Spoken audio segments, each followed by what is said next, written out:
Nakukulangan po ang isang eksperto sa laman po ng ikalimang State of the Nation address ng Pangulong Bongbong Marcos Jr. Kaugnay naman po yan ng flood control scandal.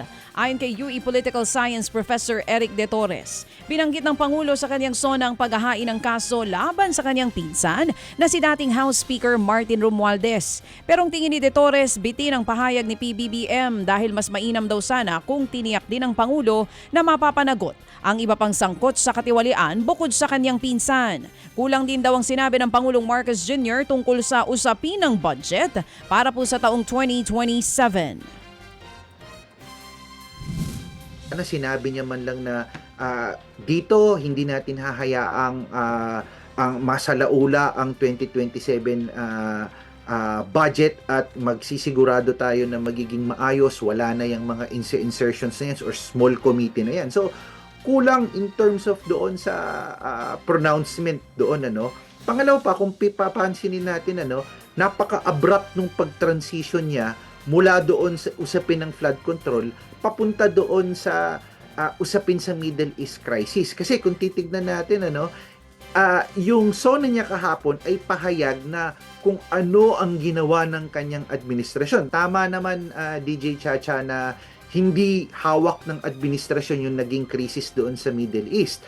Pero tandaan natin, net effect siya kasi meron nung nagpahayag siya nung mahiya naman kayo at naging issue itong flood control scandal na ito, nagsimula nang bumaba yung pagtingin ng ating mga foreign investments at saka trust and confidence ng international community na kung saan napakababa ng credibility ng ating bansa because of this flood control issue.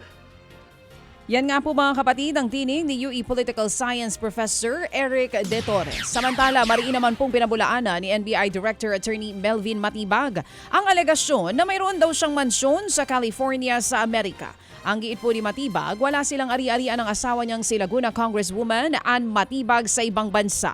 Unang kumalat ang nasabing report online tungkol sa mansyon na binili daw nilang mag-asawa noong 2004. Pero lumalabas na halos magkapareho lamang ang pangalan ng may-ari po ng property sa kanilang mag-asawa. Ang tingin po ni NBI Director Matibag, paninira lang sa kanyang kredibilidad ang issue. O paninira lamang po sa kanilang mag-asawa ang issue para po sirain ang kredibilidad niya matapos nga pong tumestigo sa impeachment trial ng Vice-Presidente. Absolutely not true po. At alam nyo nga po, nagsimula na tirahin yung credibility ko even before po akong i-present na witness. Nakita ko na po sa social media yung behavior po na kine-question na yung aking credibility. Originally po, naglabas niyan yung si Sasot na pinangalanan ako, may kwento, 2004 ko raw nabili yung property. Tapos ngayon iniloan ko po ulit. Ang dami na pong loopholes kagad pag tinignan. 2004, hindi pa po kami magkakilala ng asawa ko noon Kinasal po kami is 2015.